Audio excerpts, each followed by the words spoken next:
c'est bon? C'est parti.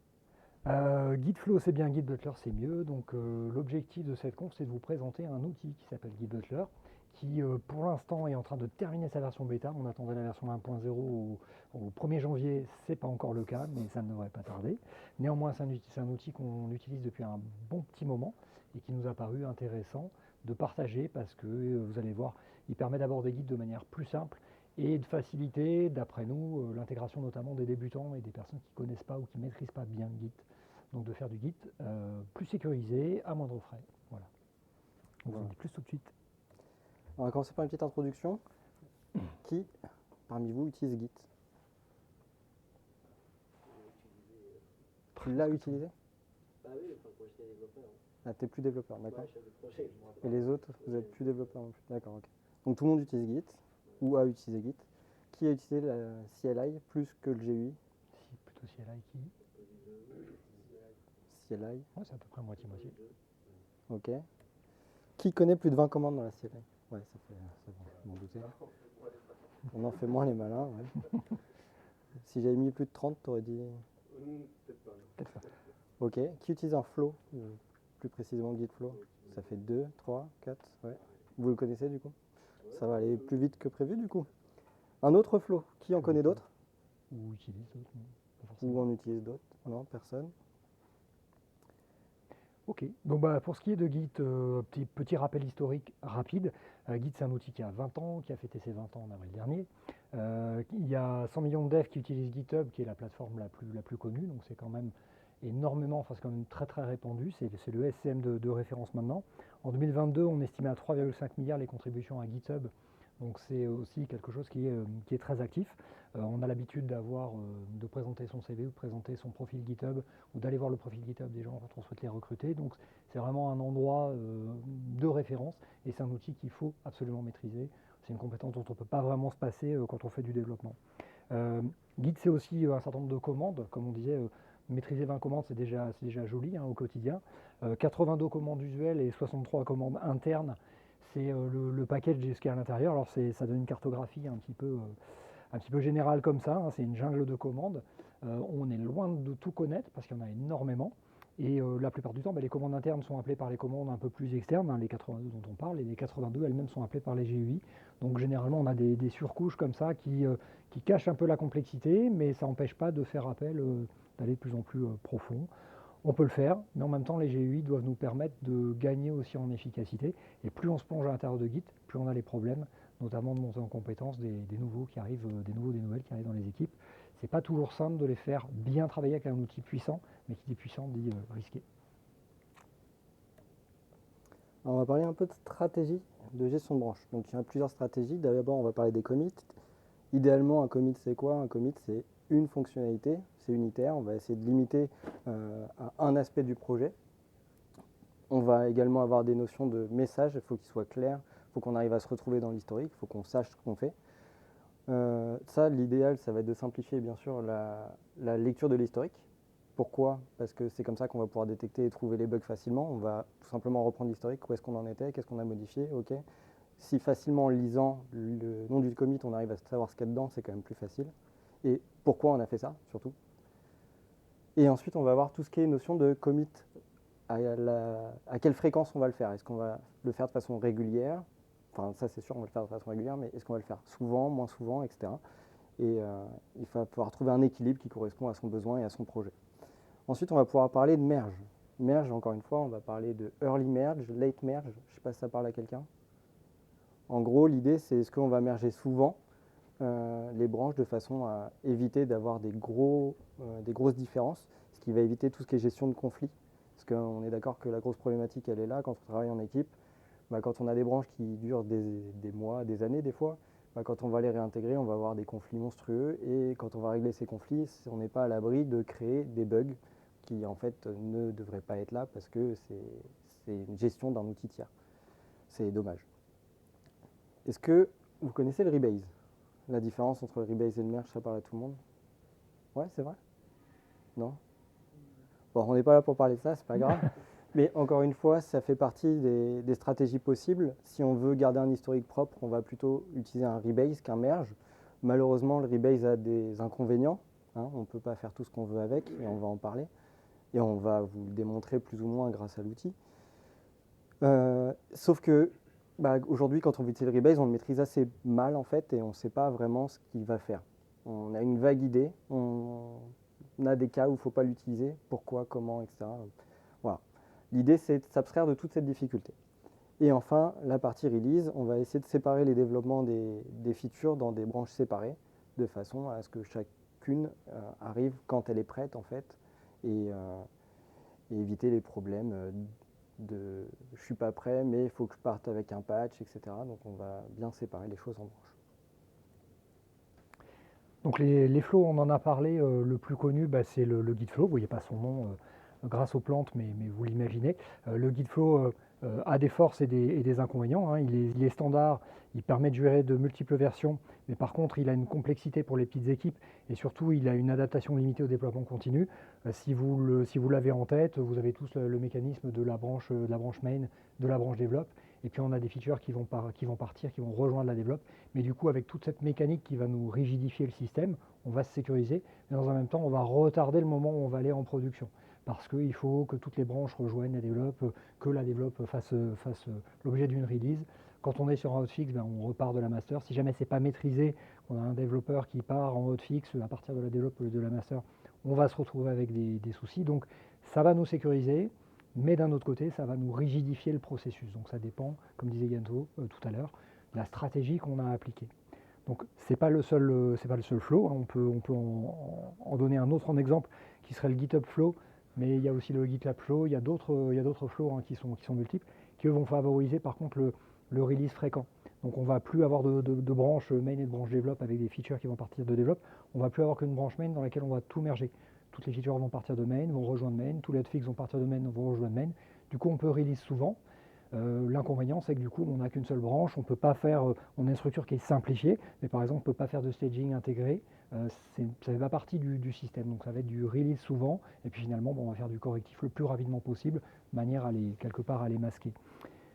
Ces deux systèmes, ces deux flows sont assez représentatifs, mais il y a quand même des problématiques, c'est qu'il faut de base maîtriser Git pour pouvoir bien maîtriser les workflows. Donc on empile les problématiques, comme on disait tout à l'heure, surtout pour les nouvelles recrues. Surtout qu'on a vu juste avant avec vous, qui est un représentatif de développement, on est d'accord qu'au final, il y a une personne qui connaît plus de 20 commandes de Git. Et vous imaginez bien que pour arriver à maîtriser un flow complet, il faut quand même maîtriser l'outil principal préalable.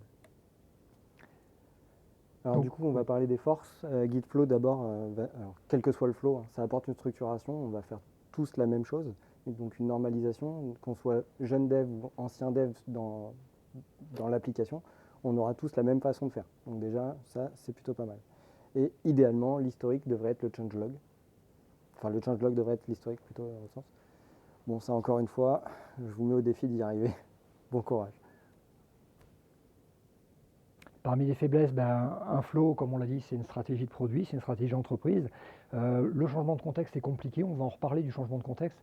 Ce qu'on entend par changement de contexte, c'est ce que vous connaissez tous au quotidien quand vous développez, vous êtes en train de travailler sur quelque chose, il y a un autre sujet qui vient par-dessus, qui est plus prioritaire. Et puis il y a une autre priorité plus prioritaire. Puis à un moment donné, il faut aller donner un coup de main à quelqu'un. Lui, il n'arrive pas à reproduire le bug que vous avez signalé, donc il va falloir que je me remette dans le contexte dans lequel j'avais signalé le bug, etc. Ces changements de contexte, on n'arrête pas de les faire quand on travaille sur une code base. Le problème, c'est qu'est-ce qu'on fait généralement? On doit maîtriser le stash, on doit maîtriser les bascules de branche. Qu'est-ce que j'ai fait de mon dev? Mais j'étais pourtant sûr de l'avoir fait. Je l'ai commité où? Ah, moi, je l'ai commité sur la mauvaise branche. Tout ça, ça rend les choses compliquées. Et quand vous avez quelqu'un qui vous appelle en disant « je crois que j'ai fait n'importe quoi avec Git », c'est pas toujours simple de le dépanner, même si on connaît bien soi-même. Qu'est-ce que tu as fait? Tu parlais d'une anecdote une fois d'un développeur en disant il a fait quelque chose, je ne sais absolument pas comment il a fait pour en arriver là. Ouais, je peux vous la raconter, c'était assez simple. Ce qui s'est passé, c'est qu'on avait 4 branches en parallèle, on était sur un git flow, donc en théorie, rien de foufou. Et un jour, il a mergé quelque chose et je ne sais pas comment il a fait. Honnêtement, encore une fois, c'est un mystère. Alors lui, il m'a dit que c'est le GUI, hein. GUI, il a bon dos. Mais il a réussi à mettre des fichiers qui n'ont pas été commits dans cette branche-là, dans une autre branche, qui est partie en prod et qui n'aurait pas dû partir. Et certains d'entre vous le connaissent, alors je tairai son nom. Voilà. Alors on va parler maintenant de la vraie vie. On connaît assez mal Git. Git c'est un outil, mais en fait c'est pas un outil dont on a besoin réellement. C'est un outil qui est en plus de notre métier, mais notre métier il n'est pas à utiliser Git. Donc souvent on prend pas le temps de l'apprendre. C'est pas notre but.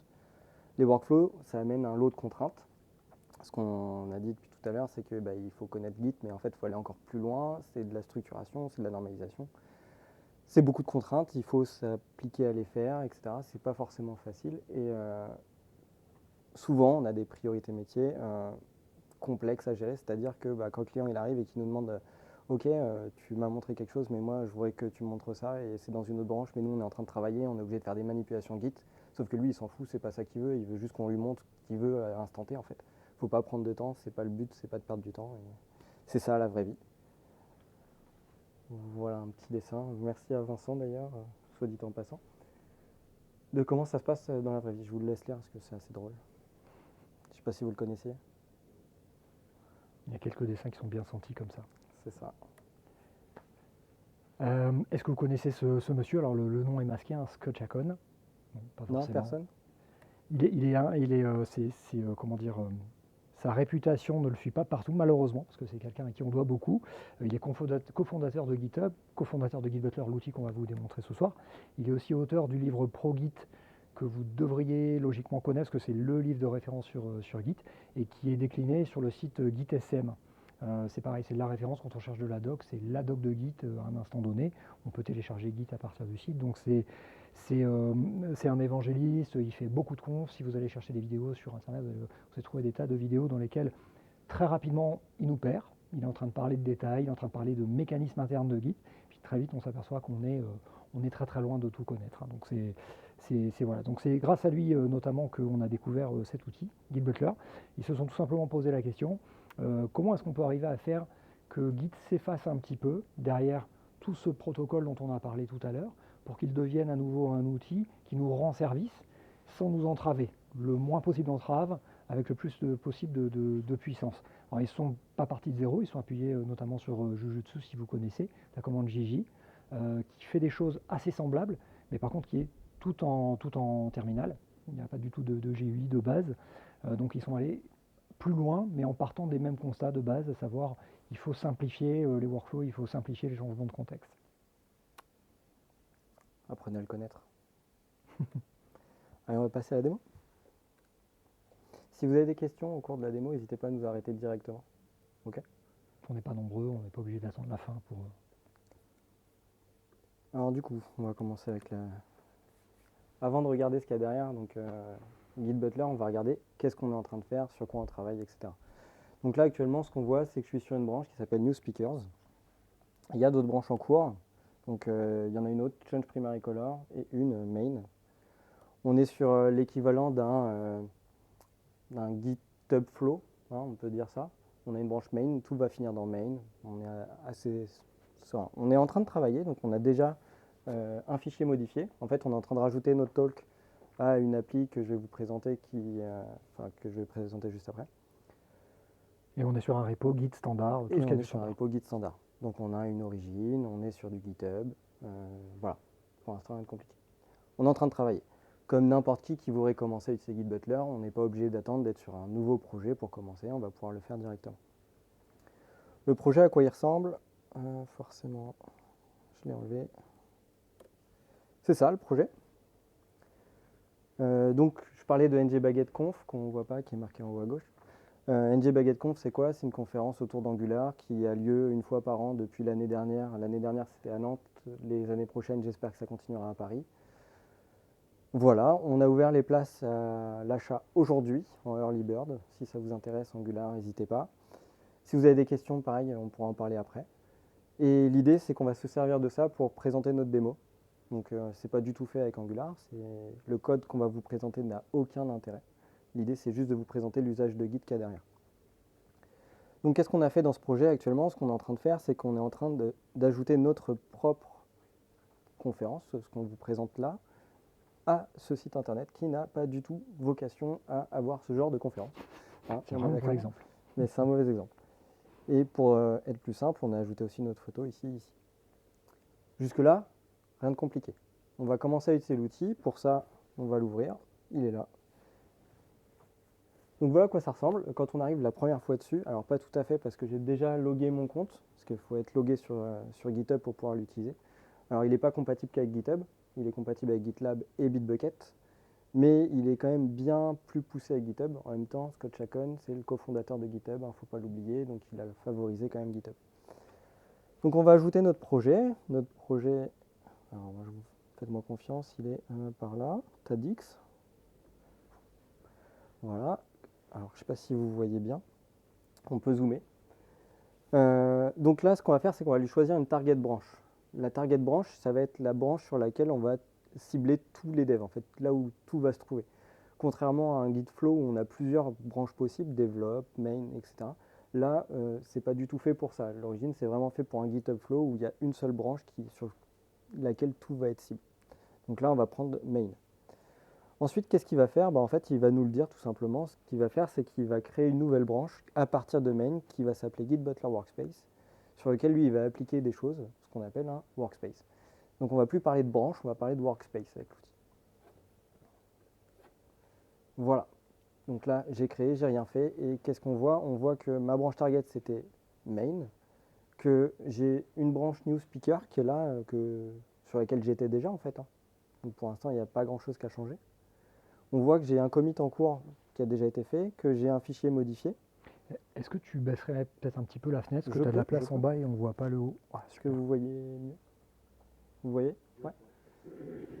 Donc là, qu'est-ce qu'on voit? On voit en fait qu'il n'y a rien qui a changé en théorie par rapport à ce que j'avais avant. Si je reviens là-dessus, ma tête et celle de Lilian sont toujours bien présentes. Je vous fais, enfin, faites-moi confiance, on est toujours dans le programme. Et voilà. Si on regarde au niveau de la console, là en théorie, si jamais je clear, on voit que je suis sur un Git Butler Workspace, ce qui était attendu. On n'est plus sur New Speakers. Pour autant, ma branche New Speaker est toujours appliquée.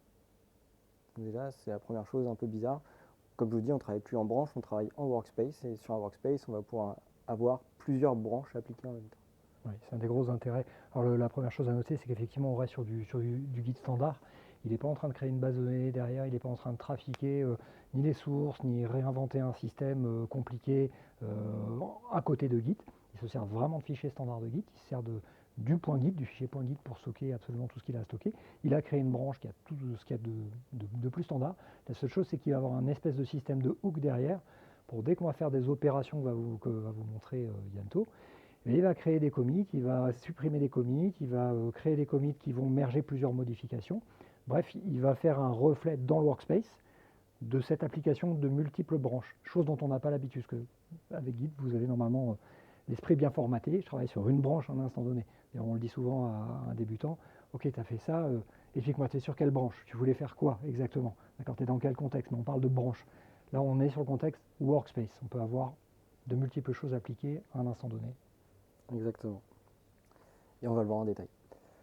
Alors avant de commencer à faire des modifications, ce que je vous propose, c'est de faire le tour de l'interface. Ce qu'on voit tout de suite, c'est qu'il y a 3 onglets à gauche. En haut, il y a la partie origine. Origine, c'est ce qui est distant. Donc là, on va pouvoir faire un fetch, par exemple, pour récupérer ce qui se passe en distant, de façon à, s'il y a une modification, la récupérer en local, jusque-là, pas compliqué. En plein centre, il y a mon projet. Je vais pouvoir avoir une liste de projets, je vais pouvoir switcher de projet directement dans l'outil facilement, ajouter des nouveaux projets, cloner directement. Je vais pouvoir créer une branche. Alors plusieurs solutions, soit j'appuie sur le bouton, ça crée une branche. On va voir qu'il y en a d'autres, je vais vous en montrer d'autres. Ici, on va pouvoir, d'ailleurs ça en crée une toute seule, magnifique. Je vous ai encore rien montré, c'est pas le but. Donc ça c'est la première chose. À gauche, je vais avoir tout mon historique concernant main. Donc là, il s'est passé quelques petites choses. Je vais voir les branches qui existent partout, donc que ce soit chez moi ou en distant. Je vais pouvoir voir même les PR qui sont ouvertes. En l'occurrence, il y en a une actuellement avec les différences de ce qui se passe dedans. Et ce qui est en local. Ici, on voit aussi que j'ai une branche qui est appliquée localement, en l'occurrence NewSpeaker. Donc là, en théorie, il n'y a rien parce que j'ai encore rien fait en fait. C'est pas l'historique de Git ici qu'on voit, mais c'est l'historique de Git Butler qui est légèrement différent. Là, il y a mon compte, il y a des global settings. Alors, je sais pas si vous voyez mieux en light. Ouais, Ah, c'est ouais. mieux. J'aurais peut-être dû le faire tout de suite, j'y ai pas pensé. Et j'ai des project settings. Dans les project settings, il y a des trucs qui sont importants. D'abord, les run git hooks. Comme on a dit, en fait, lui, il a ses propres hooks pour pouvoir faire des choses intermédiaires sans utiliser ceux de Git. Ce qui fait qu'il les a disable en grande partie. Si vous voulez en avoir de nouveaux, les réutiliser, il faut les activer. Attention, tous ne sont pas activables. Il y en a qui ne fonctionnent plus. Voilà, bon, et après il y a plusieurs choses. Moi, ce qui va m'intéresser, c'est au niveau de Git, rajouter la notion de force push protection. Vous allez voir pourquoi c'est fortement recommandé de l'utiliser dans les projets Git Butler. Et au niveau de l'IA, parce que j'ai pas envie de m'embêter sur les messages, je vais ajouter l'IA. OK. Et c'est appliqué localement au niveau de mon projet. Après, il y a des trucs globaux, mais ça c'est différent, c'est par rapport à si je veux signer mes communautés, etc. etc. Donc on peut partir sur un premier exemple concret de modification de code. Un exemple, vous avez quelqu'un qui débarque et qui vous dit voilà, le site il est très joli dans la couleur actuelle, mais le graphiste est arrivé, en fait le mauve c'est plus du tout à la mode, il faudrait nous faire autre chose, il faudrait mettre un joli bleu. Donc on a une modif d'interface comme ça qui nous est demandée. Ça va être assez classique à faire. Ouais. Alors pour faire ça, c'est pas compliqué. Déjà, il faudrait ouvrir un IDE. Hein, on est d'accord? Et bien en fait, c'est déjà intégré directement au niveau de Git Butler. Je peux lancer mon IDE directement via Git Butler. En fait, Git Butler, ça va être la plateforme où tout passe. Et après, je vais pouvoir lancer mon IDE. Et on va voir qu'on peut aller plus loin dans l'IDE. Alors, je vais zoomer un peu. Alors, j'ai pas l'habitude que ça soit zoomé. Je vais me perdre dans les fichiers, comme à chaque fois. Wow, c'est beau. C'est vrai? Alors ici, on va changer pour une couleur un bleu. Voilà. Là, normalement, il y a une première chose qui doit vous choquer, c'est que le process habituel, quand on vient vous voir en vous disant bah, tiens, il faudrait que tu changes la couleur, c'est que vous êtes en train de travailler sur autre chose. Vous êtes en train de travailler sur la liste des speakers, la liste des conférences, puis on vient vous voir avec un changement de couleur. Vous étiez dans une branche New Speaker, la couleur, c'est autre chose, c'est une autre feature quelque part. Qu'est-ce qu'on devrait faire? J'ai encore du dev en cours, je le stash ou bien je le commit parce qu'il est prêt, je prépare une nouvelle feature, je vais montrer, mais du coup, je n'ai pas les modifications sur lesquelles j'étais en train de travailler que je vais pouvoir montrer. Je vais démontrer la couleur, mais sans les orateurs. Là, Yanto, il a fait sa modification, sans se poser de questions. OK, c'est bleu, et on a les orateurs. Donc déjà, on change un petit peu de logique. On commence par réfléchir à ce qu'on souhaite faire, et après, on va se poser les questions de comment on l'organise à l'intérieur de Git. Comment est-ce qu'on finalise finalement le travail, comment est-ce qu'on commit, comment est-ce qu'on organise nos branches, comment est-ce qu'on rend propre notre changelog. Ce sera ça après le but. En fait, c'est exactement ça. Toute la force de l'outil, c'est qu'on n'est plus obligé de commencer par essayer de comprendre ce que fait Git et comment on doit le faire. On peut le faire a posteriori. Là, en fait, l'idée, c'est qu'on se focus sur le métier. Et une fois que le métier est là, ben, comment on l'organise, comment on le range, c'est un peu plus que ranger dans des tiroirs. Au final, on n'a pas besoin de la mécanique en amont, on l'a qu'à la fin. Et comment ça se passe d'un point de vue théorique? En fait, là, j'étais en train de travailler. Lui, c'est le fichier sur lequel j'étais en train de travailler avant qui va être dans NewSpeaker. Je vais pouvoir le mettre ici dans l'espace de travail de ma branche. Lui, ça va aller dans une nouvelle branche. Tout simplement, je le mets dans une nouvelle branche. La branche, je vais pouvoir la rappeler comme je veux. Alors, par défaut, eux, ils ont un nom prédéfini en fonction de ce qu'on a mis. Donc, YLM, c'est rien de plus que mes initiales, etc. Tiret branche, tiret le nombre sur lequel lui s'est arrêté. Donc là, c'était tiret 2 parce qu'il y avait un tiret 1 préalablement. Je vais l'appeler fixe, je ne vais pas m'embêter. Et ce que je vais faire, c'est que je vais start un premier commit. Je ne vais vraiment pas m'embêter. Je vais générer le message, s'il y arrive. Create commit. OK. Voilà, qu'est-ce qui se passe? Vous voyez qu'on a deux branches avec deux sujets en même temps. On pourrait avoir trois branches, quatre branches, pour en avoir un petit peu autant qu'on veut. On retrouve les speakers, on trouve la couleur qui a été appliquée, on a toutes les modifications qui ont été faites en même temps. Vous voyez que le rangement, finalement, l'organisation a été fait après. Et on peut même continuer à la faire, c'est-à-dire qu'on peut se dire, bon bah c'est bien, les modifications sont là, mais je vais regrouper tout ce qui est modif d'IHM, et puis je vais regrouper tout ce qui est modif de content, de wording, etc. On va pouvoir le faire au fur et à mesure. On va même pouvoir aller plus loin. On va pouvoir jouer avec les commits, réorganiser les commits. Dire non mais ce commit-là, c'est pas logique, il vaudrait mieux qu'il arrive avant, ce commit-là qu'il arrive après. Ça, je peux le faire après coup. C'est pas du tout un problème. Là, si par exemple on se dit, on a une autre modification, on a les orateurs là qui sont au milieu, c'est bien, mais c'est pas cohérent avec le speaker, ce qui est en haut. Le menu speaker, il faudrait que ce soit orateur, parce que tout est en français, il y a que ce mot qui est en anglais. Allez, modif de wording en même temps. Donc modif de warning, encore une fois, le code un peu d'intérêt, c'est ici. Là, j'ai changé. Et on arrive toujours sur la même chose. En fait, on va commencer par la modif. Et une fois que la modif est faite, on va l'appliquer directement là où on veut. Moi, ce que je veux, c'est l'appliquer sur la même branche pour vous montrer des choses. Donc, c'est ce qu'on va faire.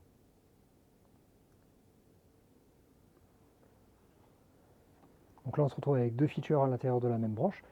Est-ce que tu peux nous montrer la réorganisation éventuellement des commits si on souhaitait en mettre un avant l'autre ou après l'autre? Ça, en fait, c'est assez simple. On va tout simplement faire un glisser-déposer. Je peux le faire autant de fois que je veux. En fait, je peux aller plus loin que ça. Je peux les déplacer. Il ne va pas être dans celui-là, je vais carrément le mettre dans une nouvelle. Ça, c'est possible. Je vais pouvoir le squash avec celui d'avant, celui d'après, un autre. Je vais pouvoir créer des commits blancs intermédiaires pour pouvoir y mettre des choses en attendant. En mode, j'ai un commit qui n'a pas de nom. C'est possible. D'ailleurs, on peut le faire. Ça c'est ouf parce que pour ceux qui utilisent Git et qui veulent réorganiser l'historique, c'est impossible. C'est une cata. Alors, c'est possible, mais c'est chiant. Oui. Et je te parle pas des rebases où il y a des conflits, où tu dois les faire en cascade. Même t'as l'idée, mais tu le fais pas. T'as la tour Intech Tu veux un tour Intech ou pas? Non, pour l'instant, non. C'est pas possible. Non. J'ai un talk Pour là-dessus. l'instant, c'est que local. 1 heure. Bon courage. Pour l'instant, c'est que local. Pour l'instant, c'est local. Ouais. Alors, on peut le voir. C'est une très bonne question. Ouais. Là, on voit qu'il y a des couleurs différentes, ici et là. Ce qui est en bleu, là, bleu clair, c'est ce qui est en distant. Ce qui est en gris, c'est en local. Pour l'accessibilité, ils ont même mis des logos. Si c'est un losange, c'est en distant. Si c'est rond, c'est local. C'est plutôt bien fait. L'outil est plutôt cohérent. Et donc, ce qui est sympa, c'est que là, on a nos multiples branches, mais on pourrait très bien avoir quelqu'un de pénible. Hein, on en a tous, des métiers, des designers, des chefs de projet. On n'en parle pas. Chef de projet qui débarque et qui dit, bon, c'est très bien, mais la couleur, j'aurais bien voulu que tu me la montres sans les modifs que tu es en train de faire. Parce que là, tu es en train de travailler sur les orateurs, sur tout ça. C'est pas vraiment représentatif de la prod. J'aimerais bien voir la prod, mais en bleu. Et on va essayer.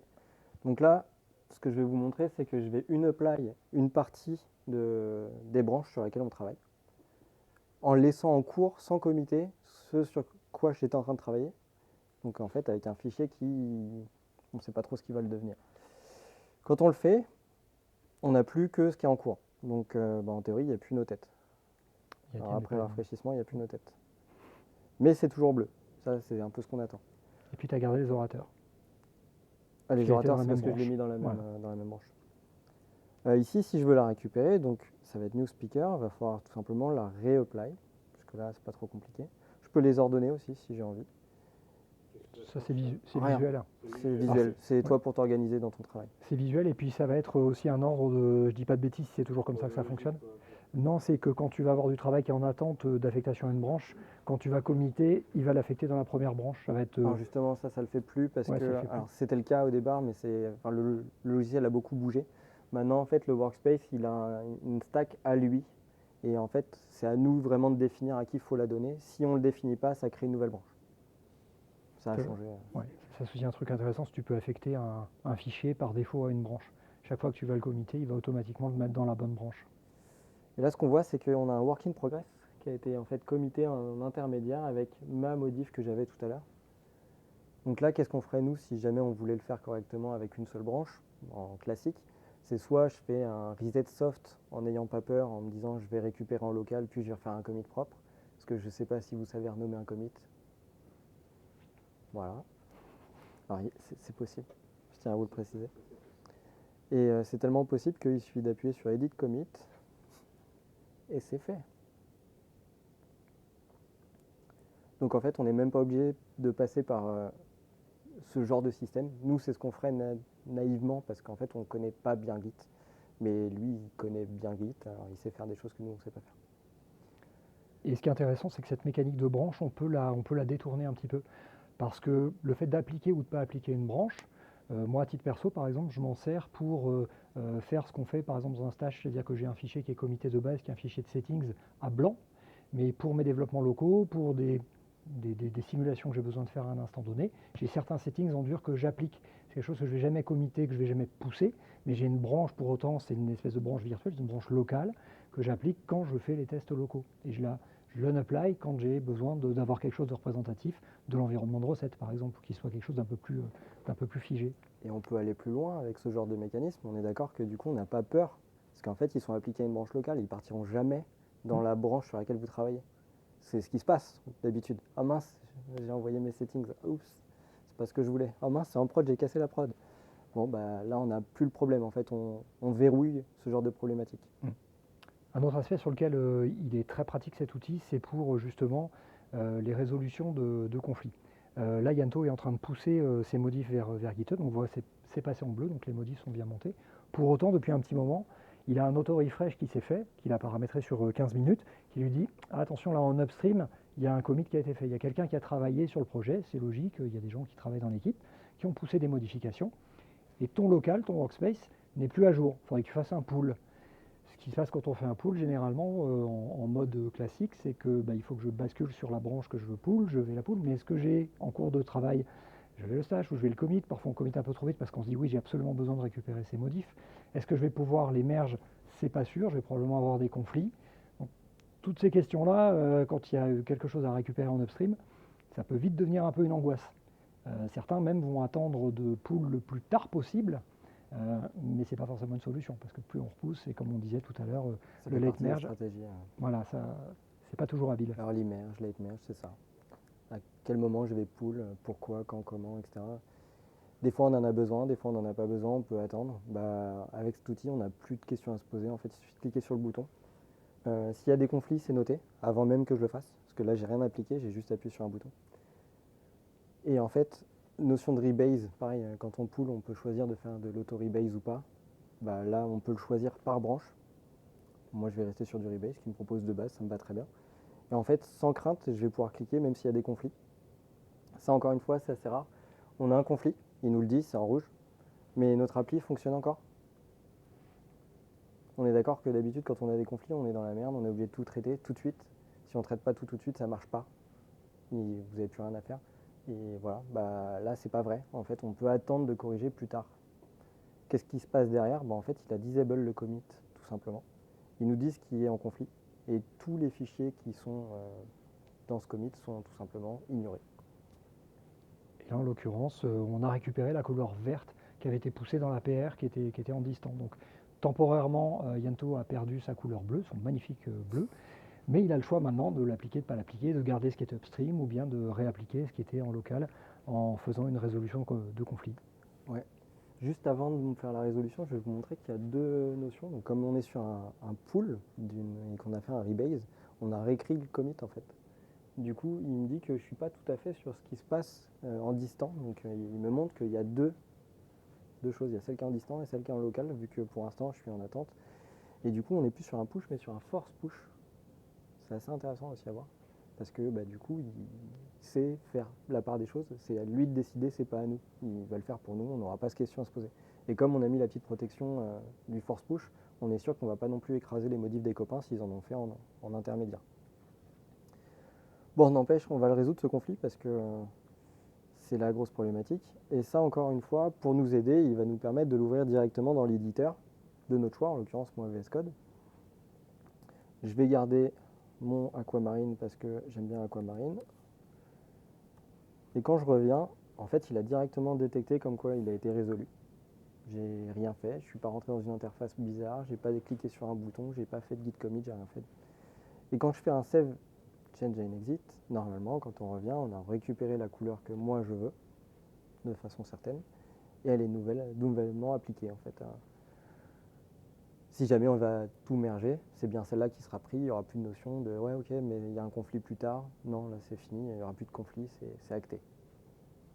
Et tout ça, vous voyez, ça fonctionne encore une fois avec ce mécanisme de workspace dans lequel c'est lui-même qui va récupérer les branches officielles de Git en distant, c'est lui-même qui va pousser vers la target que vous avez définie tout au départ, mais toutes les branches que vous appliquez à un instant donné, c'est lui qui va créer un commit unique dans lequel toutes les modifications sont appliquées, mais il est capable de garder l'historique dans chacune de ces branches. Donc grâce à ça, il n'est pas obligé de se bloquer avec les conflits comme on disait à l'instant. On peut continuer à avoir un workspace qui va être fonctionnel, qui va être la somme de ce qu'on a besoin d'avoir en termes de fonctionnalité, sans pour autant se bloquer parce que quelqu'un a mis du vert et qu'on a mis du bleu et au fond on s'en fiche quoi. Pour ce qu'on est en train de faire, fixer un bug, la couleur je m'en fiche. C'est ça. En fait, ce que moi j'ai récupéré dans le pool, en fait, ça se trouve, je m'en fiche du conflit, c'est pas mon problème.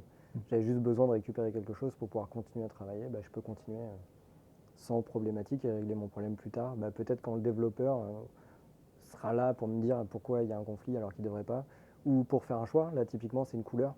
En général, c'est pas moi en tant que développeur qui vais choisir quelle couleur on va appliquer, c'est plutôt la personne qui a demandé la modification. Bah, là, il y en a deux en parallèle, bah, tant pis, mais il va falloir quelqu'un arbitre. C'est pas, encore une fois, ma responsabilité. On parlait tout à l'heure d'historique. Quand vous voulez remonter un historique à l'intérieur de Git, vous savez le faire, vous avez la possibilité de check-out un commit qui est bien plus ancien, mais à ce moment-là, vous vous retrouvez en tête détachée, on va le dire en français. Là, la possibilité qu'on a en plus avec Git Butler, c'est comme on disait tout à l'heure, il enregistre un historique de toutes les actions qu'on fait. Suppression de branche, création de branche, déplacement d'un commit, etc. Il enregistre absolument tout. Donc dans l'historique qu'on a montré tout à l'heure, on retrouve toutes les actions qui ont été faites et on a la possibilité à tout instant de revert à un statut précédent. Il y a un petit bouton revert, il va nous remettre exactement dans l'état où on était précédemment et on a la possibilité après de repartir de l'autre côté. Donc ça va faciliter la lecture de ce qui a été fait, ça va faciliter le dépannage éventuellement d'un collègue ou d'une collègue qui ne sait plus trop où elle en est. Et ça va faciliter aussi le fait de se remettre dans un contexte pour pouvoir rechercher, un peu comme vous faites du bisect pour rechercher l'origine d'un bug. On va tac tac tac de plus en plus près de l'endroit où on a l'origine. Qui connaît cette commande? Ouais. Non? C'est la commande magique qui est géniale. Bisect. Ah oui, si c'est pour faire des... retourner un temps et recouper en deux. C'est pour faire du debug, ouais, c'est ça. Trouver l'origine. Voilà. Après, ce qui est cool aussi, c'est que même sans utiliser le revert, on a un accès de tout ce qui s'est passé. Donc, on va pouvoir suivre les modifs. Ah, comment tu t'es retrouvé là? Attends, on va regarder. On va pouvoir faire En fait, c'est rien de plus qu'un espèce de reflog, pour ceux qui connaissent. En clair, parce que reflog, des fois, ça peut être compliqué à lire. Et puis comme on l'a vu, à tout moment on peut dire ah oui, t'en es arrivé là parce qu'il y a eu ça, bouge pas, on va remettre les choses propres. Ces deux commits, hop, on va les squash, ce commit là on va le mettre après, celui-là on va le déplacer dans l'autre branche. Tiens, on va unapply cette branche pour voir si ça résout. Oui, ça résout, donc ça vient bien de là. Et en fait, on peut jouer de manière complètement transparente et rapide. Après, moi, je me sers du revert que quand j'ai détruit quelque chose que j'aurais pas dû, parce que en fait, 95% des actions, on peut les refaire. On n'est pas obligé de faire quoi que ce soit en revert, on peut juste les redéplacer, on fait ce qu'on veut, quoi. On peut les découper. Du coup, le workspace, c'est tout le monde travaille dans le même workspace ou c'est chacun son workspace? Local, chacun son local. C'est chacun son workspace. Ouais. Okay. Et c'est pas forcément toutes les branches appliquées, tu peux appliquer que celles dont toi tu as besoin. Ouais, je vois. On partage des branches, mais par contre, on a chacun son workspace. C'est ça. Mais imagine par exemple, si tu veux faire un Gitflow, ça sert à quoi? Ça sert à regrouper plusieurs features qui vont arriver en même temps. On est d'accord sur un main pour un moment où ça part en prod. Et tu as une branche develop qui fait l'intermédiaire. Bah là, ta branche develop, c'est ton workspace. Tu appliques toutes celles que tu veux. Ah, tu veux plus de celle-là? Bah je l'enlève. Et en fait, tu n'auras qu'à merger à la fin au moment où tu veux que ça parte dans main. C'est beaucoup plus simple en fait. C'est un espèce de même nouveau flow. C'est plus qu'un GUI, c'est un flow. Du reste, ils l'appellent Git Butler Flow, leur manière de travailler, parce que c'est vraiment ça, on part du besoin, on commence par implémenter, on fait des corrections, on fait des fixes, et après on va se poser la question de l'organisation des commits, des branches, pour que ce soit bien propre et qu'on puisse pousser quelque chose de nickel. Du coup, tu peux faire un apply de plein d'autres branches. Ouais.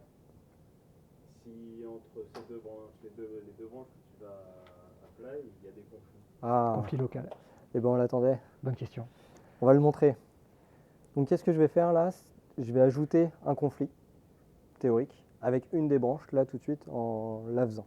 Ce que je vais faire, c'est que je vais remodifier cette couleur parce que vraiment elle me tient à cœur. Je la veux rouge. Je vais ajouter un autre truc, un commentaire inutile. Voilà. Et je vais revenir dans mon application. Comme je disais, dès que je fais une modification, elle arrive dans le workspace, elle est dans un état en attente. Moi, ce que je veux, c'est que celle-ci, elle soit faite et envoyée avec New Speaker. Ok? Sauf que, on est d'accord qu'ici, je l'ai modifié la couleur. Donc, il va y avoir un fameux conflit local. On peut le voir. On voit directement qu'elle est lock en fait, et qu'elle est lock par un endroit particulier. Ce qui va se passer, c'est que quand moi je vais le déplacer dans mon New Speaker, il va le déplacer dans les deux à la fois. Pourquoi? Parce qu'en fait, ce qui est lock, il va éviter de créer les conflits. Du coup, il va la mettre directement dans la branche qui a déjà fait la modif, pour éviter plus tard que quand je fais mon merge, il y a un conflit. Alors est-ce que c'est un intérêt? Là, tout de suite, j'ai envie de dire je sais pas. Néanmoins, l'intérêt c'est que théoriquement il n'y aura plus de conflit si vous appliquez ensuite et que vous mergez. Ça c'est en prévision d'un conflit futur. Je connais aucun GUI qui fait ça, à part lui. Et par contre, je voulais l'appliquer à lui, donc tout ce qui n'est pas lock, il est capable quand même de faire la part des choses par ligne en disant lui par contre tu l'appliques là, il n'y a pas de problème. Il y a quand même un truc à savoir, c'est que c'est le même fichier, donc si jamais je discarde le fichier, les deux sont discard. C'est un fichier. Là j'ai pas discard une modif dans le fichier, j'ai discard le fichier complet. Donc attention à ce qu'on fait quand on fait ce genre de choses. Ça répond à ta question? Il n'est pas sûr. Alors, moi c'était plus, mais Alors j'ai pas le cas d'exemple. impressionnant sur. En fait, il a splitté tes deux modifs en deux commits sur deux branches différentes parce qu'il a détecté qu'il y avait un conflit. Ouais, c'est impressionnant. Ouais. Incroyable. Ma question c'était plus du genre, j'ai deux collègues qui bossent sur leur branche, il y en a un qui fait une feature 1, l'autre qui fait une feature 2. Et moi, j'ai un peu besoin des deux sur ma branche à moi. Donc je vais apply leur branche chez moi. Sauf qu'ils ne se parlent pas parce qu'ils ne peuvent pas se gérer. Et en gros, leurs branches ont des conflits.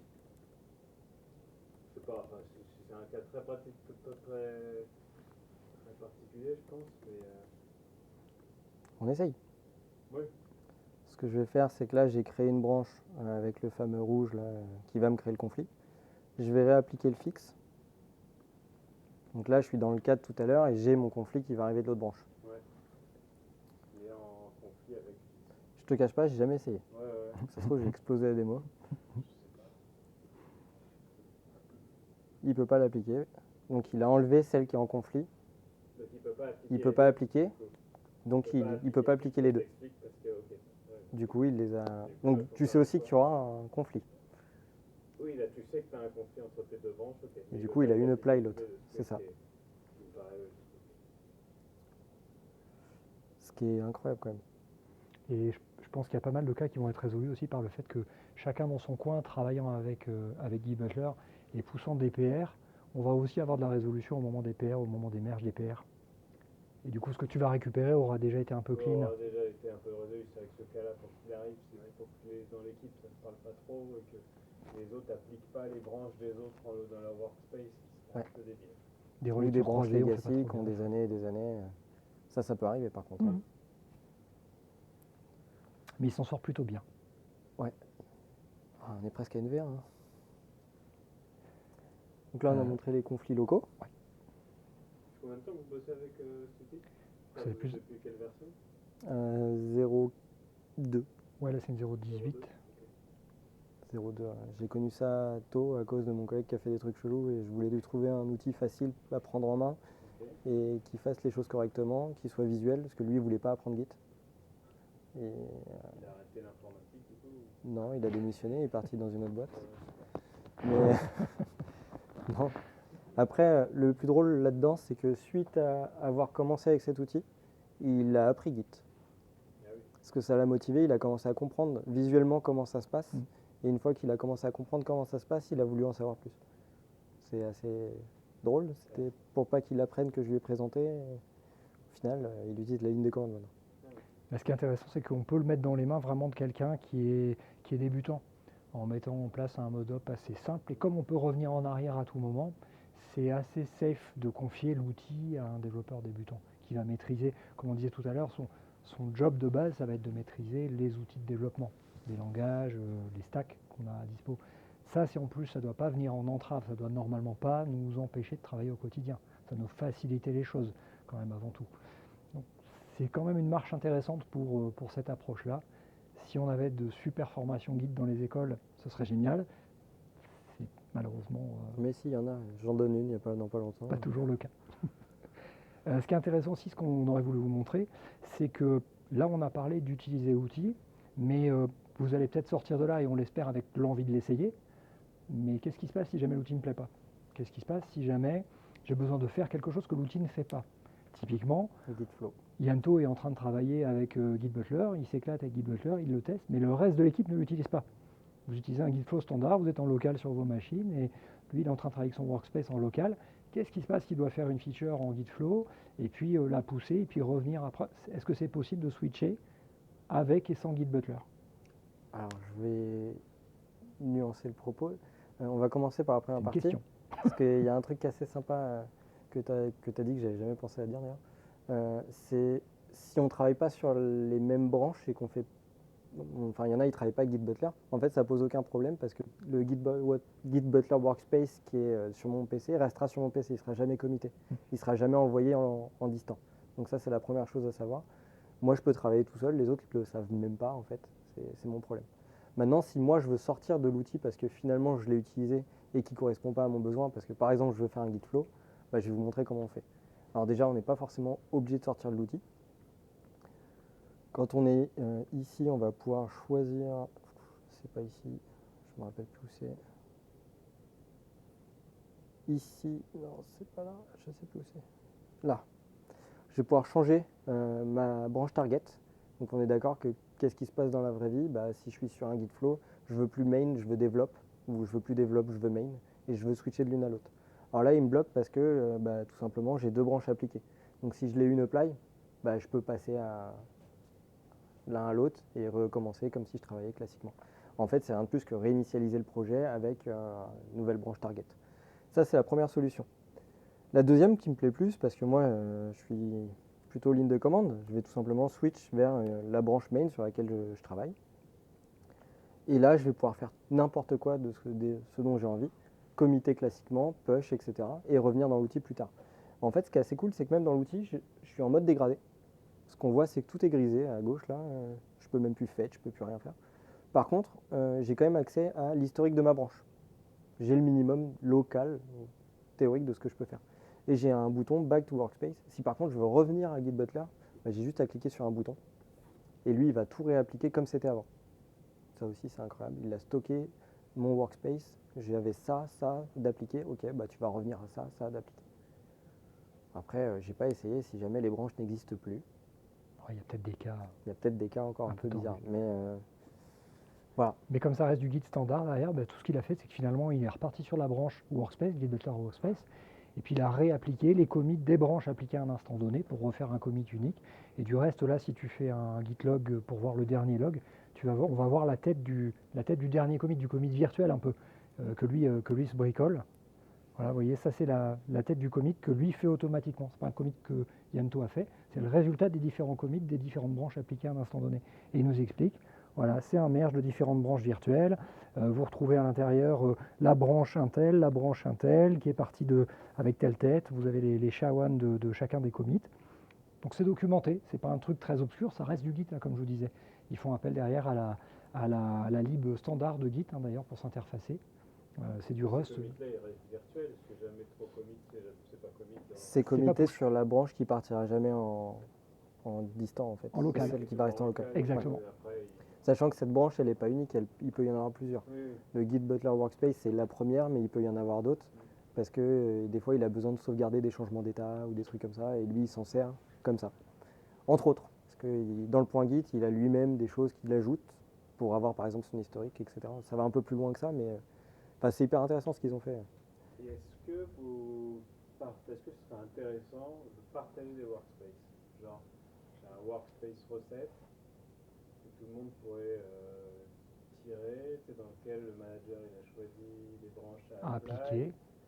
Je sais pas, est-ce que ça se cher déjà? Parce que ça se trouve c'est que en local. Non, c'est que en local, Ouais. mais après, tu pourrais quand même avoir un truc comme ça avec le fameux branche de config. Tu as la branche de config recette, tu as la branche de config. Ouais, bah, tu pourrais juste réappliquer la branche de config recette pour aller avec les BDD de recette, avec tout ça d'un coup. Ouais, ça c'est possible. Je me demande si tu peux pas trouver quelque chose, j'ai réfléchi à voix haute, mais tu as la notion de stack branche, les branches empilées, est-ce que quelque part ça pourrait pas aussi répondre? Alors, on n'en a pas parlé, ouais, il y a Ouais. moyen d'avoir des branches qui sont dépendantes d'autres branches. En fait, tu peux push un Git Butler Workspace, tu peux pas le push. Alors je peux, mais pas via l'outil. Ah, ok, d'accord. Parce que je peux faire ce que je veux. Oui, parce que c'est présent dans ton Git Butler, Ouais, c'est ça. branche locale. Donc si tu veux, Exactement. tu peux. Mais l'outil, lui, te l'interdit, c'est pas possible. Oui. Et heureusement. Oui. Ouais, je pense que si tu pushes un Bah, workspace si tout et le que monde quelqu'un touche le ses pull, workspaces, Par contre, c'est le même peux tout vite, donc tu risques de... c'est Ouais. ça. Ouais, je pense qu'il ne faut pas le faire. Tu peux le tester. Ouais, je réfléchissais, tout à l'heure tu parlais, tiens, j'ai un environnement de recettes et tout. Mm. Tu pourrais toi en tant que manager dire, tiens, je fais un apply de telle branche parce que j'ai mes développeurs qui sont en train de développer leurs features, donc je vais apply ces deux features-là, et puis ça va me permettre de pouvoir tester à tout moment, puis de leur dire, tiens, j'ai eu un bug la dernière fois, est-ce que tu peux regarder? Du coup, ils recheck out le workspace de... Je me demande si tu pourrais pas juste pousser la branche environnement de recette finalement, Ouais. que tu marches jamais, Ok. Oui. et que chacun récupère et récupère le l'upstream. Est-ce que c'est pas juste ça? Ouais, c'est une bonne question. Je ne sais pas comment on pourrait partager le workspace. Non, je pense pas. Je pense qu'aujourd'hui, c'est pas prévu. Est-ce qu'on peut avoir qu'un seul workspace? On peut avoir qu'un seul workspace. En local, du coup. À un instant T. En fait, il change tout le temps, mais tu n'as qu'un seul workspace. Par dev. C'est ça. On continue? Ouais, on continue. En plus du front, ils ont implémenté une CLI parce que Scott Chacon, c'est quand même quelqu'un qui est très très orienté CLI, qui maîtrise extrêmement bien la CLI. Et du coup, ils ont implémenté une CLI qui est installable de base. C'est BUT pour Butler. Et du coup, qui permet pas mal de choses. Tu nous montres? Alors là, je vous fais le status, parce qu'en plus de ça, ils sont partis sur les commandes Git classiques. Git status, on voit le statut de ce qui se passe à l'instant T. Bah, c'est pareil pour Git Butler. Donc là, si on fait la part des choses par rapport à ce qu'on avait avant, les changements non assignés, ce qui est assigné à NewSpeaker avec les commits intermédiaires, fixe avec les commits intermédiaires. Et pour l'instant, on n'a que ça d'appliquer sur notre workspace. Donc en fait, là, on a le statut de notre workspace en cours. Si jamais on veut faire d'autres choses, il y a plein d'autres commandes possibles. Alors, il faut savoir qu'elles ne sont pas toutes documentées encore. Ça, c'est une partie qui est vraiment preview. Voilà. Mais moi, j'attends que ça parce que je préfère ça. Mais voilà. On va pouvoir créer des commits. Ce qui est assez rigolo, c'est qu'on va créer des commits vierges, un peu comme ce qu'on fait justement avec Jujitsu pour pouvoir ensuite ajouter des choses dedans. Ce qui est contraire à ce qu'on fait d'habitude avec Git. D'habitude, Git, on a des états intermédiaires. Ensuite, on va faire des adds d'une partie, on va commit. On va faire add d'une autre partie, on va commit, etc. C'est pas forcément la philosophie de Git, donc ils ont inventé leur système à eux. On peut faire des push, on peut faire des reviews, on peut faire tout ce qu'on veut. Et on peut gérer l'historique avec, moi j'aime bien le undo, je trouve qu'il est plus clair que ce qu'on voit dans le revert. Undo, revenir en arrière, ça me paraît vachement clair à lire en tout cas. Et du coup, le fait d'avoir une CLI, ça a permis des tas de choses. Et ça permet notamment les interfaces avec l'IA, avec les LLM. Claude notamment, c'est celui que tu as toi installé. Ouais. Si tu veux nous montrer un peu ce que ça donne. Donc pour ouvrir Claude, j'ai cliqué sur un bouton, j'ai Claude d'ouvert avec sur une branche précise, je vais pouvoir lui appliquer des choses. Là par exemple, ce que je vais lui demander, c'est de changer Appseed pour CGI, parce que vous savez peut-être pas, mais Appseed est racheté par CGI et CGI a mangé Appseed depuis le 1er janvier. Du coup, je vais lui demander tout simplement de changer ça. Change Appseed pour CGI. Mais on va aller plus loin que ça. Ça, je vais le fermer. Je vais lui demander en parallèle autre chose là. Je vais lui dire, mets la localisation à Tours. Parce qu'actuellement, elle est à Nantes. On va pouvoir le fermer. En fait, les deux vont s'exécuter en parallèle sur des branches séparées, sans problème. Ce qui est cool, c'est qu'on voit qu'il fait des modifications, on les voit en local, et en fait, il va les commit directement. Ouais. On va ensuite pouvoir aller voir ce qu'il a fait. Donc il y a un MCP qui permet tout ça. On peut lui Il l'a demander bien de fait. réaliser tout un tas d'actions. Ici, il est encore en train de travailler, on va le laisser faire. Et en fait, là, on va pouvoir voir l'ensemble des actions qu'il a fait, même le nombre de tokens utilisés, et tout ce qu'il a fait en fait. On va pouvoir lui demander ou pas de créer des nouveaux commits par lui-même, sachant que moi, je suis plutôt partisan de ça, en mode je le laisse faire, et une fois qu'il l'a fait, de toute façon, comme je peux revenir dessus, si ça me convient pas, s'il y a une erreur ou quoi, c'est pas un problème. Ça me pose pas de problème, je fais ce que je veux. Ça, c'est plutôt cool. Et un autre truc qui est cool, c'est qu'on peut les lancer en parallèle, sans vraiment avoir de crainte, alors que je sais pas si vous avez déjà essayé Claude en parallèle, Claude Code sur des... Alors déjà, vous pouvez pas le faire sur des branches en parallèle sur un même workspace, en théorie, sans Git Butler. Et en plus de ça, Claude partage une session quand vous êtes dans le même dossier. Donc là, je ne sais pas comment ils ont réussi à faire pour ne pas partager cette fameuse session. Mais bon, magique. Il est très fort, le gars. Bon, par contre, c'est compatible que Claude. Si vous voulez faire autre chose, du Gemini CLI par exemple, ça marche pas. C'est intéressant. Moi j'aime bien Claude, je sais pas si c'est le cas de tout le monde.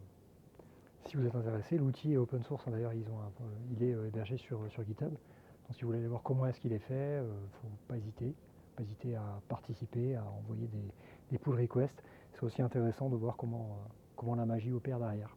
Et pour la petite info, open source, mais avec des technologies récentes, donc ils se sont amusés à faire du Rust en back-end.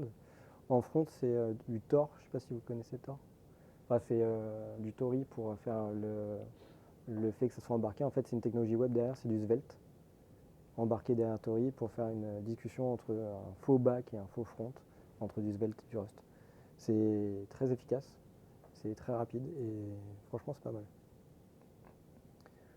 Bon, c'est un peu long, désolé. C'est l'IA et ça se trouve, ça va pas marcher. J'aurais plus de token, mais c'est pas grave, c'est tous les 5 heures, c'est revalidé. N'hésitez pas si vous avez des questions pendant ce temps-là, évidemment. Et, est-ce qu'il vous est déjà arrivé je sais pas, de planter l'outil et de devoir écraser tout le workspace pour repartir? Alors non, planter oui. Planter l'outil, oui, mais en fait, Planter, juste. ça veut dire il se ferme, quoi. Non, Il pas- s'est jamais fermé. non. Je l'ai déjà vu friser, Ouais. mais pas fermé. Moi, par contre, j'ai pas trop de patience. Alors, souvent, je finis par le kill. Et quand je le relance, par contre, il arrive à se relancer correctement.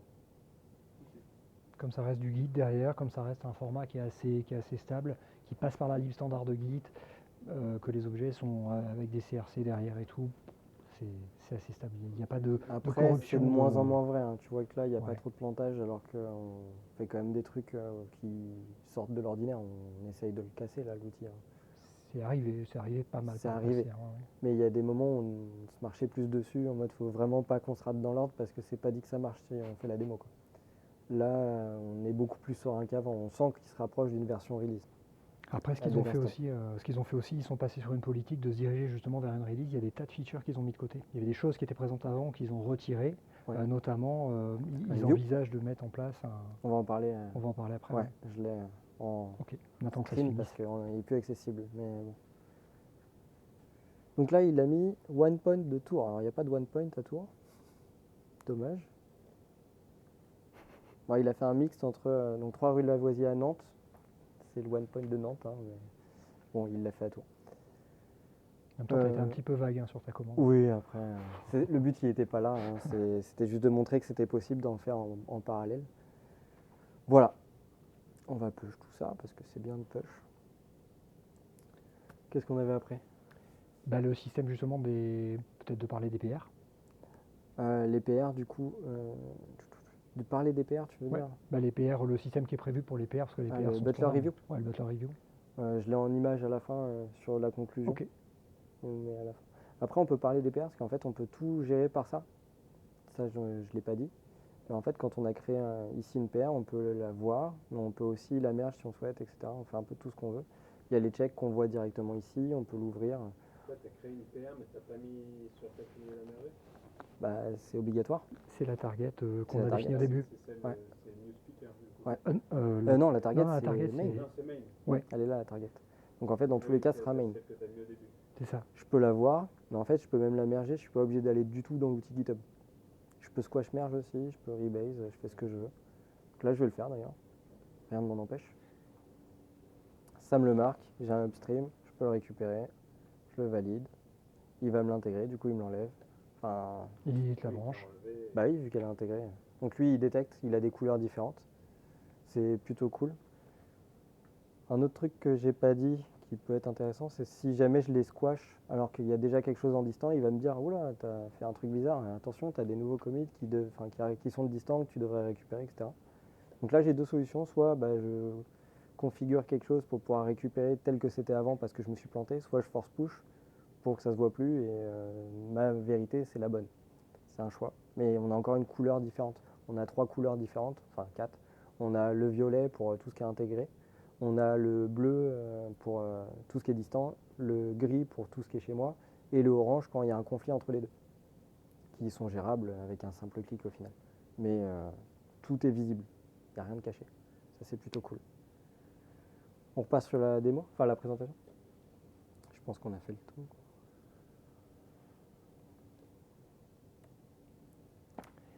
Donc Git Butler, il a beaucoup d'avantages comme vous l'avez vu. La gestion souple des branches, c'est le moins qu'on puisse dire. On fait autant de branches qu'on veut, on les remanie quand on veut, on les applique pas. Changement de contexte facile, vous l'avez vu. Dès qu'on a besoin de partir sur un autre sujet, de cumuler plusieurs sujets, de dire oui c'est validé, mais est-ce que c'est validé dans tel contexte? Ça va se faire vraiment en appliquant des applicants juste avec un clic. Donc c'est pareil, ça va être assez facile. La réduction des casse-têtes de conflit, là encore on l'a illustré. L'intégration continue aussi, puisqu'on va release assez souvent, on va pouvoir pousser les modifs qui vont être dans la target. C'est là encore, c'est le workflow qui veut ça, hein, le Git Butler Workflow, avec la branche cible qui va être la target. La connaissance de Git qui est optionnelle pour démarrer. Comme on disait, ça ne veut pas dire qu'il ne faut pas apprendre Git, ça ne veut pas dire que ça ne va pas donner envie aux gens d'apprendre Git hein, après coup, mais on n'a pas besoin de les former au-delà du raisonnable pour débuter. Donc ça, c'est aussi intéressant. La bonne gestion des IDE, ils ont pas mal d'intégration, ils ont des plugins, ils ont l'intégration qui est assez simple là qu'on a vu. Et puis le fait que ce soit open source, pour l'instant, ça ne veut pas dire qu'il va rester gratuit ad vitam aeternam. Pour l'instant, évidemment, il est en bêta. Mais en tout cas, il est open source, on peut voir comment c'est fait derrière. Et puis s'il y a des choses qui ne nous plaisent pas, à la limite, ou si vous voulez, pourquoi pas pousser l'intégration, votre truc c'est GitLab et vous trouvez que GitLab n'est pas assez bien intégré, allez-y, vous pouvez bosser sur le sujet. Exactement.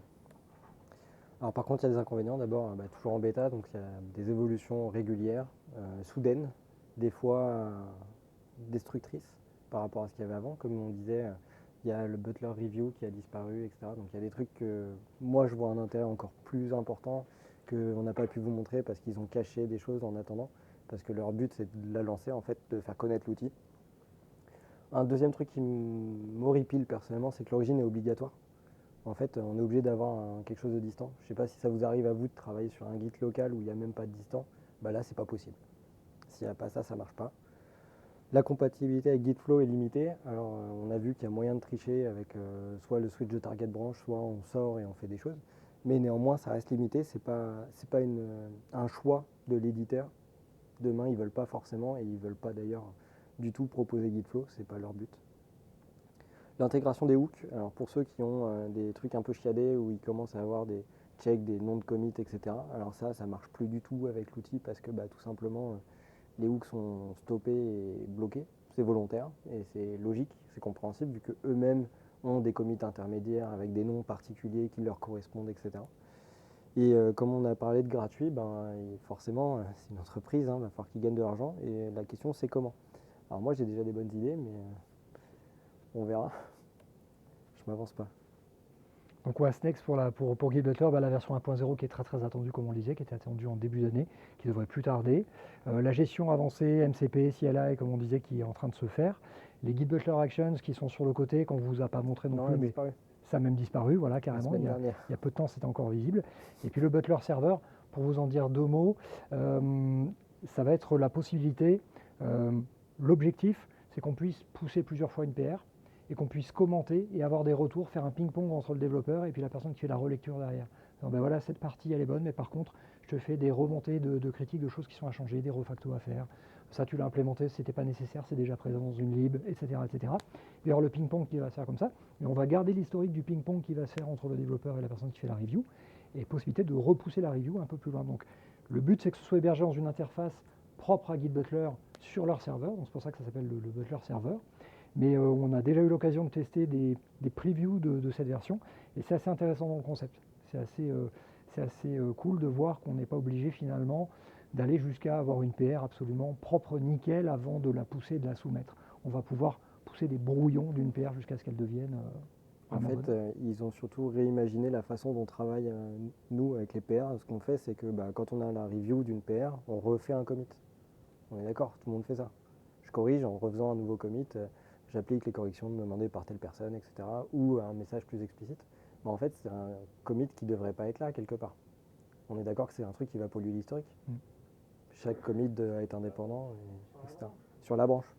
Mais après, ça dépend comment on la merge. Soit on fait un squash merge, et dans ce cas, tu perds aussi l'historique complet de ta branche. Ça dépend ce que tu veux faire.